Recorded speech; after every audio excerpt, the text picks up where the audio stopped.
Does Monday at the office feel like a storm? Not with Microsoft Copilot. That feeling when Copilot gets everyone up to speed instantly? It's sunny again. When Copilot simplifies complex data so your teams can act, that sun's shining on a beach. And when Copilot uncovers hidden insights, you're on that beach with your people, and you find buried treasure. That's Microsoft Copilot. Learn more at Microsoft.com/AI for all. Today on CityCast Chicago, as expected, Joe Biden won the Democratic presidential nomination and Donald Trump carried the Republican nomination in Illinois. No big surprises there. But what about all the other local races we've been talking about? I'm here with the team to recap the surprises and snoozes of primary day. It's Wednesday, March 20th. I'm Jacoby Cochran, and this is what Chicago is talking about.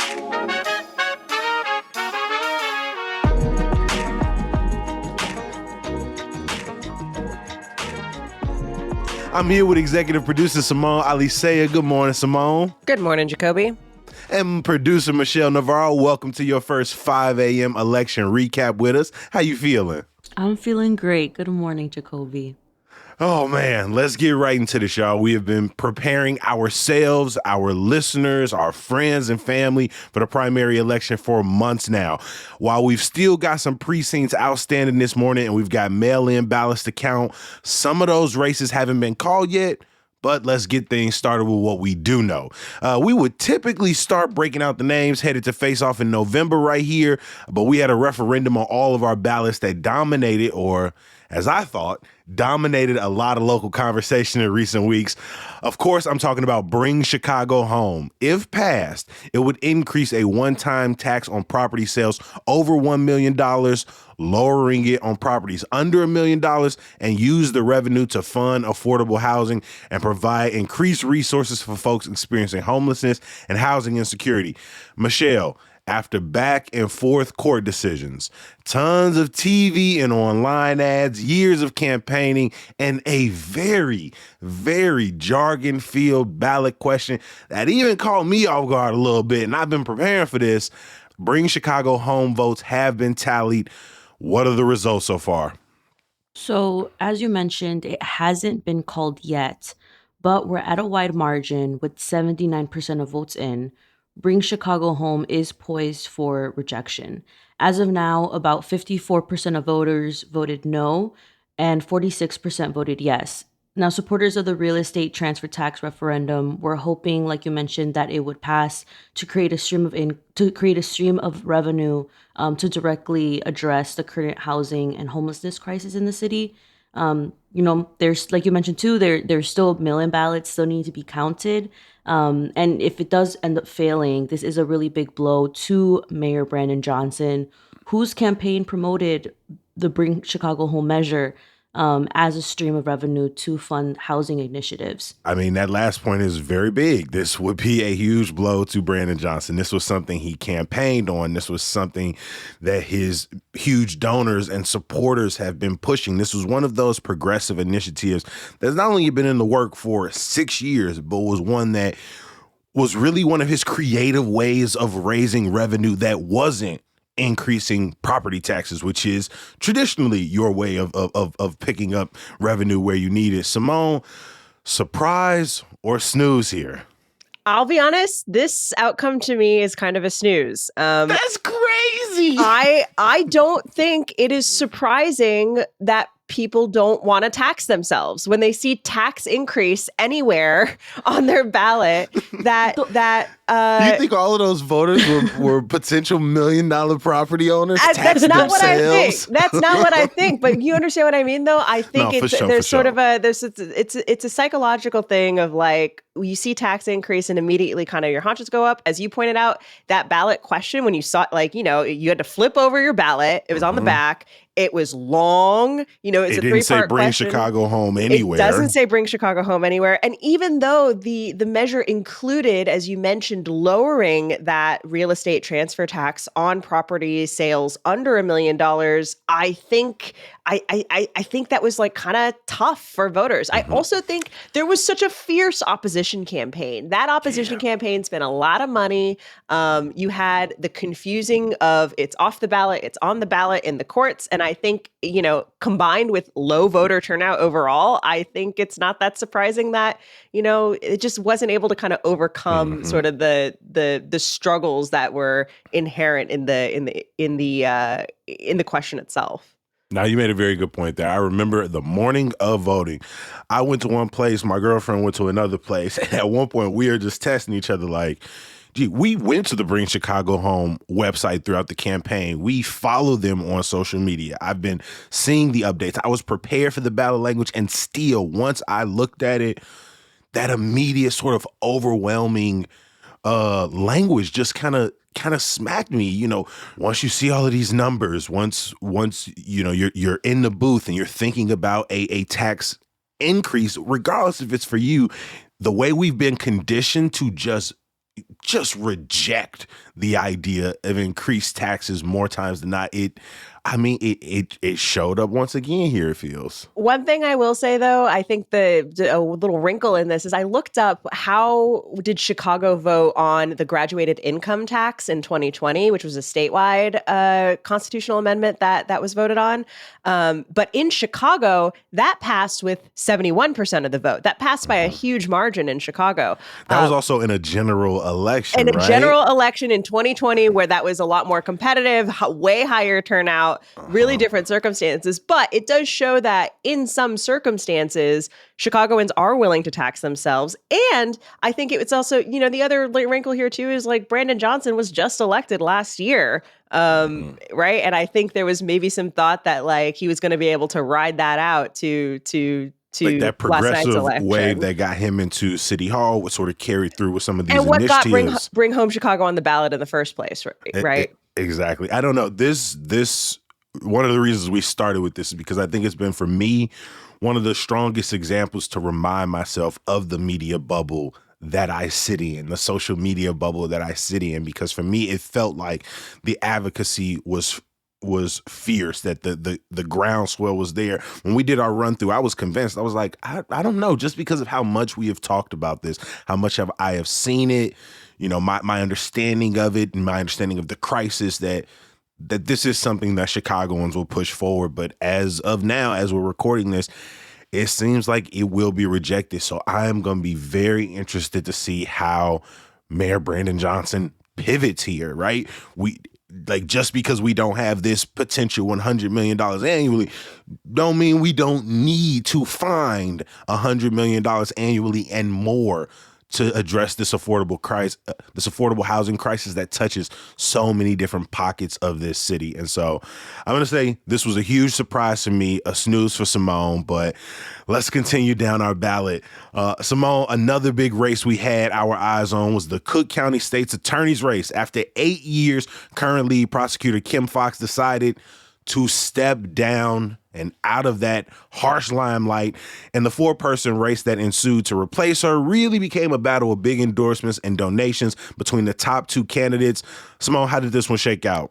So this one is still really tight. It's a little too close to call, but as of early this morning, former state appellate court justice Eileen O'Neill Burke is leading over University of Chicago lecturer, former prosecutor Clayton Harris III, 51 to 49%, or by about 10,000 votes. O'Neill Burke was leading throughout the night by a much larger margin, but some of those later returns, the precincts that came in later started to break toward Harris. She was still pretty cautious last night, wasn't claiming victory. And Harris's camp too, sort of waiting and seeing, trying to see, hoping that again, the precincts that we still have outstanding and any mail-in ballots might continue to break his way. So, if this is still a little bit up in the air, but, if O'Neill Burke wins, it would be, I think, kind of a rejection of Kim Foxx and Fox's policies, right? Mm-hmm. Foxx is so well known for, it came in on sort of a wave of reform prosecutors that kind of happened around the country when she was elected. And she, pushed for things like the end of cash bail. She made a real point of really cracking down on and looking into wrongful convictions. Also, focused on things like diversion for low-level crimes. But a lot of those initiatives kind of made her office a punching bag for other local leaders whenever crime did spike, accusing her of not being aggressive enough in prosecuting carjackings and retail theft and things like that. Yeah, it's one of those things that whether the data proved it or not, whether you could actually point to somewhere that said the Cook County State's Attorney's Office deserved responsibility, that was the sort of tried and true response from police officials, sometimes out of the mayor's office, definitely from sort of critics at the local and national level. And in many ways, Harris ran not as not really a strong, contentious rhetoric towards the former or the current state's attorneys, the current state's attorney. He really said he wanted to strengthen some of those programs. He wanted to give them more resources. He wanted to provide a little more oversight. But over those last few weeks, O'Neill Burke really started to go against even more strongly the track record of Kim Foxx, saying, as much last weekend at the parade, if you like how things are going, if you like what this office is doing, if you're okay with Chicago's criminal legal system, I'm not your candidate, which, obviously didn't, may not have cost her any votes or race. It seems that people have, in some ways, are moving back towards some of that, tougher on crime rhetoric, at least at the state's attorney level.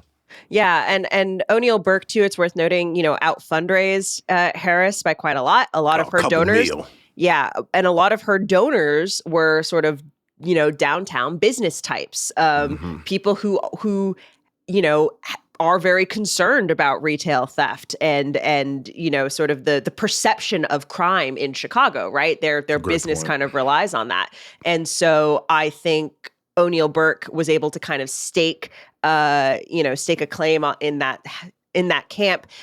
Harris, for his part, he didn't really outline a whole lot different that he would do from Fox. He was also the party pick. He got the endorsement from the Cook County Democratic Party.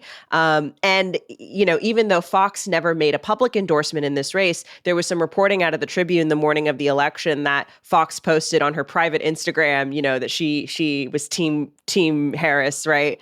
Yeah.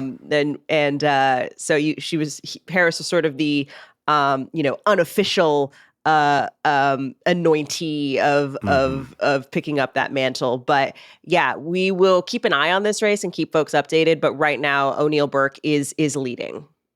Michelle, very quick before we move on, was this a surprise or snooze for you? This was a snooze for me. I just think, coming from all the criticism that Kim Foxx received, it just feels really reactionary for people who weren't a fan of her to kind of, go to the person that is most different from her. And I mean, money won. Money always wins. And like Simone mentioned, I mean, she had raised millions of dollars. Her donors were venture capitalists, investment managers, lawyers, real estate developers. Like, these are people who got big bucks, and like, not to bring Chicago home, but sounds very familiar of what what that opposing side was. And so it just seems like money wins, and in this case, I think there's a lot of people who are concerned about public safety in the city, and they felt like that for some reason was pinned on the state attorney's office. And so I'm really interested in seeing how it closes out, because it is a tight race. So it could still go, it could still go either way.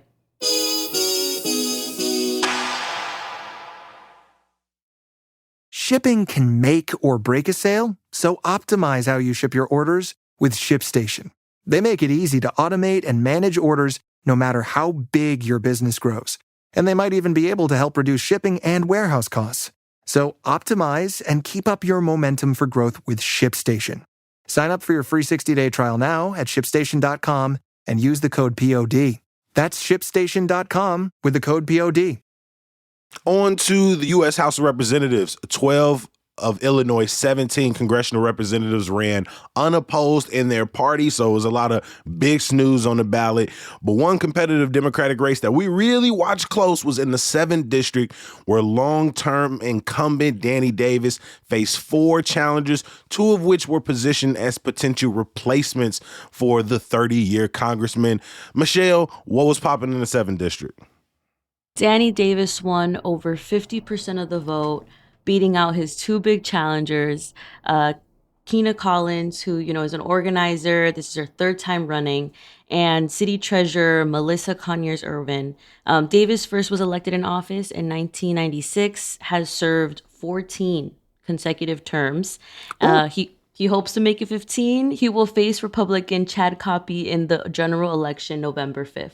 One of the reasons we really followed this was because back in 2022, when Keena Collins was running for her second attempt to unseat Danny Davis, she was really able to close that gap. Her first election, she got about 14% of the vote. Second election, got that thing up to 46%. Unfortunately, you threw another bigger name in the field, and Collins slipped back to about 19%, with her and Irving splitting the vote. But one thing that I thought was very telling is that Danny Davis beat everybody combined. It's clear that in that district, and I'm not saying name recognition to be disrespectful to the congressman's track record, but to just say, right, the incumbent has an advantage for a reason. People are familiar with them. They can point to their history. They can point to their voting track record, right? Danny Davis is somebody who you saw throughout the community, who would show up at big and small events alike. And while both candidates tried to pull back and say, hey, we do think it's time for new blood. We not saying this is just about Davis's age, but Davis obviously felt the way about that. He mentioned it in his, in his speech. He was like, hey, don't count us out. Your 80-year-old, your senior citizen politicians, that we are still here. We're still strong. And it seems as if the energy in the district was still behind the congressman. Simone, surprise or snooze here? It's a morning of snoozes. Morning of snoozes. It's never going to be a surprise when somebody who has been in office for 28 years wins another term. Was it alderman during the Harold Washington years? Like, this man got name recognition. Like, this is it. Yeah. I think if either Conyers Irvin or Collins had shown up had managed to unseat Davis, that would have been a real upset. But he still got campaign posters from the late 90s on the West Side under certain viaducts. Like, you just can't get rid of, especially in Congress. We talk about this every couple of years, right? If you can get in Congress, get a couple of terms under your belt, what that does for you as an incumbent. Like you said, it's a morning of big snooze. When I just look across the places we live, in my district, the first, Jonathan Jackson ran unopposed. Simone, in your district, your representative ran unopposed across the board. Inter-party, there was no one in the other party, running. Michelle, yours could have been interesting with Chuy Garcia facing off against antagonist Alder Raymond Lopez, but that one also didn't spark anything. So across Congress, it felt like a very incumbents got the momentum, and a lot of them are going to carry that into November, because as we know, Illinois politicians largely can kind of put their hat on it post-primary. But as we get closer to November, we will follow the potential surprises and likely snoozes. But Simone, Chicago has almost 1.7 million registered voters. When we talk about the energy around an election, how successful campaigns were bringing people out, how mobilized the young people, right? What are the age groups that commonly vote? That's kind of how we judge, right? The electoral process, whether it was a success or not, was how those turnout numbers looked. So what are early voter turnout numbers in the city of Chicago for our primary election? Not great. I will start there. As when the polls closed at 7 p.m. last night, voter turnout was around 20%, which is the lowest it's been in decades in a presidential primary. Just for comparison's sake, in 2020, we saw 38% turnout in Chicago. That was our COVID election. And then in 2016, when we had a really quite competitive primary, we saw 54% turnout in Chicago. Both of those elections also in March. So 20% is pretty abysmal. We will see Yeah. that number tick up a little bit as mail-in ballots continue to come in. There's over 100,000 outstanding vote by mail ballots, but we're not expecting 100,000 ballots to come in there, right? It probably won't take us over 30% or anything like that. I We're find probably, that highly unlikely. Yeah. I mean, there are so many reasons here. If we start at the very top of the ballot, I don't know a lot of people who seemed very excited to vote in the presidential elections. There were write-in campaigns for both candidates, right? There are huge feelings of disinterest and disengagement around both candidates. And that type of energy, how are people feeling about the presidential election, really trickles down in terms of, do people even show up at the polls? Well, especially when, Biden and Trump were already declared presumptive nominees by their party, right? So like, it really made it feel like your vote didn't count when it came to the presidential race.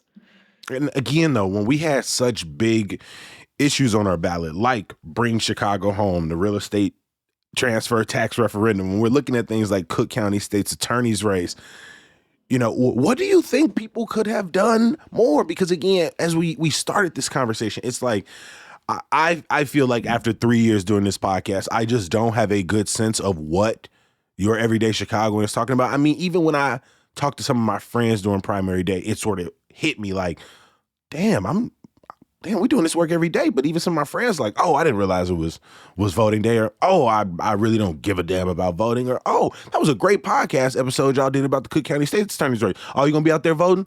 Honestly, no, I ain't got time. I don't really feel like it's like, I don't know what more people can do from a voter education standpoint, from a voter rally standpoint. It feels like we've, kind of moved away from the voter die fear mongering and something into a little bit more empowering. And it still feels like, again, the uninspiring nature of our politician, the complicated nature of our tax policy just makes people feel like they are better off staying at home. I think the other thing that we have to mention here too is like party primaries, right? You got to declare a party. You got to say, I'm voting Democrat, I'm voting Republican, right? Which is, I think for a lot of people, especially now in 2024, kind of a distasteful thing. I think it also just frankly makes it more confusing in some ways. I can't just show up and get the same ballot that everyone else is getting. I think it's like, I think it's got to be especially frustrating for local organizers who, really want to be able to write something like Bring Chicago Home or the state's attorney's office. You want those those are important things, and you want that to be able to stand on their own. But if you can't really connect it to the top of the ballot item, that presidential race, and you've got, other messages that are swirling around how people should be approaching that race, you're going to really fail to kind of turn people out. I think another thing too that's worth noting is, like, in my experience in elections, and this isn't always true in every single one, low voter turnout also tends to favor the status quo. That is the thing. And even though progressives have shown that they can turn out in historically low turnout races, like municipal races, like we saw last year, you got to keep that momentum going every single battle. year. Yeah. It's already an uphill battle. It's really already tough. On a Tuesday, right? It's not a state or a national holiday. It's not a People holiday. do still have Yeah. to take time away. There's so many factors that go into this. I just think it's just disillusionment. Like you mentioned, people are really disillusioned right now. Simone, you mentioned about how kind of like we've always had this idea of having to align with the party. And we come from this time where my generation specifically, when we started, specifically me, like I was able to start voting in 2016. That was my first election that I could vote in, right? And so I think it really impacts people at the moment that we kind of started being able to vote, and what we kind of the turmoil that we kind of just like walked into. And it's only gotten more tumultuous. And it's only gotten much more fascinating. And I think people are just really disillusioned. Like back then, like, you had to say if you were Democratic or Republican. Coming from starting to vote, it was like, it was embarrassing not to vote. to some people. Like if you didn't vote, you kind of felt ashamed because people were so on that vote or die. Now it feels a little embarrassing to align yourself with the party because people are just disillusioned by both. It's I like embarrassing. how you put that, G. I like how you put that. And in It's a matter of embarrassing. 8 years, in a It matter is of 8 years, embarrassing. again, people are already starting to feel two-party system is not serving me, but where that conversation is now, yeah. I mean, I know we went to turnout. It seems like we at the end, but hold on. Okay, I was about to let y'all go, but Simone, I gotta know what happened with that juicy Cook County border review race we talked about a couple weeks ago, right? A lot of this conversation around, what happens when we sell a property, but there's also a process in our city to determine how much a property is even worth, and there was some drama in the way that those decisions get made. Catch us up. Yeah, so it looks like Larry Rogers Jr. has won a sixth term as Board of Review Commissioner, beating out challenger Larisha Tucker by a pretty large margin. If you're hearing these names and you're like, who are you talking about? You should definitely go back and listen to our conversation with Alex Nitkin about this race, where we got all the tea. Basically, the Board of Review hears property tax appeals after the assessor's office assigns value. Assessor Fritz Kagi and the now presumed winner, Larry Rogers Jr., do not get along. And Kagi backed Tucker, and there were a lot of words that were said, and lots of people said both people said that their opponents were in the pocket of sort of big business and big money. Right? They were lobbing the same attack at each other over the pickleball court. There was something like that, yeah. And I think Kagi had hoped to make a good showing on here and maybe convert essentially the Board of Review, but didn't happen. So, we will be keeping an eye out on property tax battles as this continues. Part of me is like, come on. Like, now that I'm familiar with this saga, with this discontent between the two of them, I'm going to be following this more over the next couple of years than I ever have been. We'll drop a link in the show notes if you want to hear it. For a full list of results, including Cook County Clerk of the Circuit Court and other key congressional races, head over to chicago.citycast.fm. I want to give a huge thank you to our executive producer, Simone Alicea. Thanks, Jacoby. And producer, Michelle Navarro. Thank you, Jacoby. We are up at now 6 a.m. bringing y'all the latest in election results. But before I let you go, while you're on the website going through those election results, stay a while and check out the neighborhood guides, best food and drink list. And if you click that little menu tab over in the corner, you see it. You see it, right? Right? We got a newsletter, events calendar. Oh, and what is that I see? Is that membership and advertising opportunities? Yes, we got it all at chicago.citycast.fm. But something you only gonna find exclusively on the podcast, some good news. The Newberry Library's Writers on Writing series is back tomorrow evening, featuring two of my absolute favorites, Hanif Abdul-Rakib and Eve Ewing. Is going to be online as well, so you can check the show notes for more. I appreciate y'all making time to listen. This has been a fantastic 5 a.m. session, but I'm going to go take a nap now. I'm going to talk to y'all later. Peace.